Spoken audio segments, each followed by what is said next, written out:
Oui, bonjour, je m'appelle Rebecca Grammatica et je suis dans le milieu du spectacle. Je suis metteur en scène et auteur de théâtre.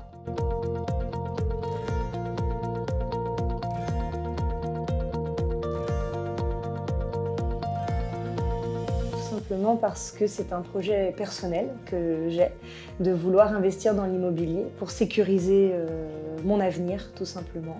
Et voilà, l'immobilier s'est présenté de lui-même.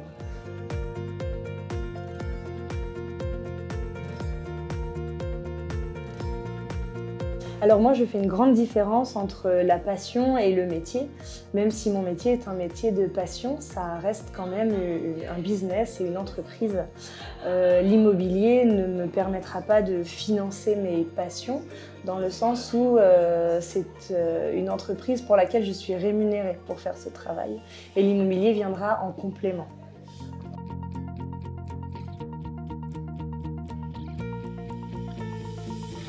En entrant dans le milieu de l'immobilier, je me suis fait accompagner par un coach en immobilier qui m'a dit « Viens, ça va te plaire, tu vas rencontrer du monde et tu vas apprendre plein de choses. » J'ai mal à la tête. C'est ma première fois et j'ai eu beaucoup d'informations tout au long de la journée. C'est très dense. On commence très tôt, on finit très tard et on ne s'ennuie jamais, c'est-à-dire qu'on a plein d'intervenants dans la journée qui nous apportent tous leur expertise sur un domaine différent et du coup ça fait plein d'informations et à retenir ou pas, à adapter selon sa situation ou pas. Donc ça fait des choses très denses à digérer.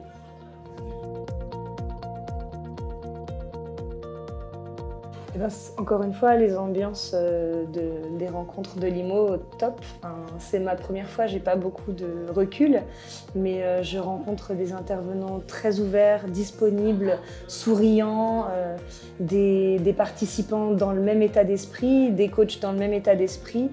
Et pour moi qui suis novice et qui ai un peu peur de poser des questions un peu bêtes, c'est un cadre très sécurisant puisque du coup je me sens libre de dire que j'ai pas compris, je me sens libre de faire répéter et je me sens libre d'aller voir les intervenants pour aller leur poser des questions un peu plus poussées sur quelque chose qui m'a intéressée pendant leur présentation.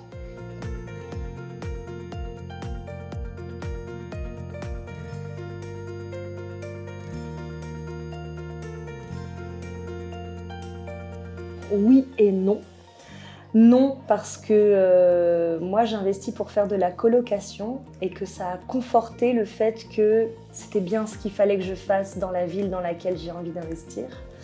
Et oui, parce que ça m'a aussi proposé d'autres points de vue, donc des intervenants qui arrivaient avec des concepts que auxquels je n'avais pas vraiment réfléchi. Et je me suis dit, peut-être que ça aussi c'est possible. Donc j'ai ouvert en fait mon champ des possibles grâce à ce séminaire.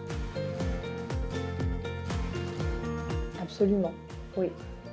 J'ai envie d'aller plus loin, j'ai envie de faire d'autres rencontres de l'IMO, j'ai envie de rencontrer plus de monde, j'ai envie de voir plus d'intervenants, j'ai envie de me spécialiser dans la niche dans laquelle je me suis positionnée. C'est un séminaire motivant, avec des gens motivants et impliqués, qui donne envie d'aller plus loin, de se dépasser.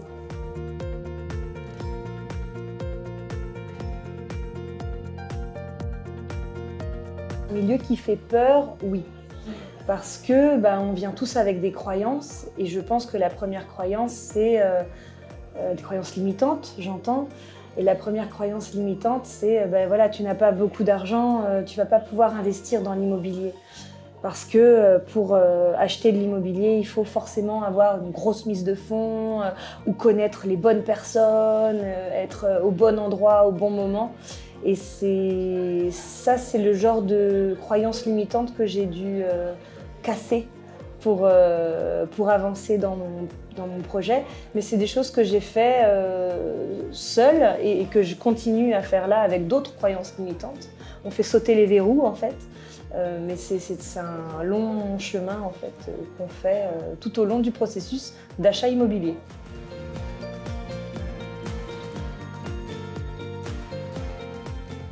Mathieu, je ne le connais pas beaucoup. C'est quelqu'un de d'ouvert,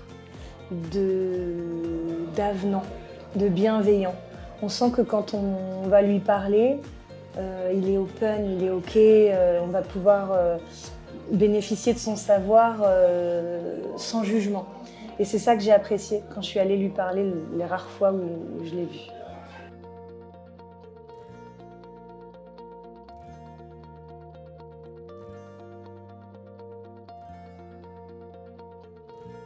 Merci à vous.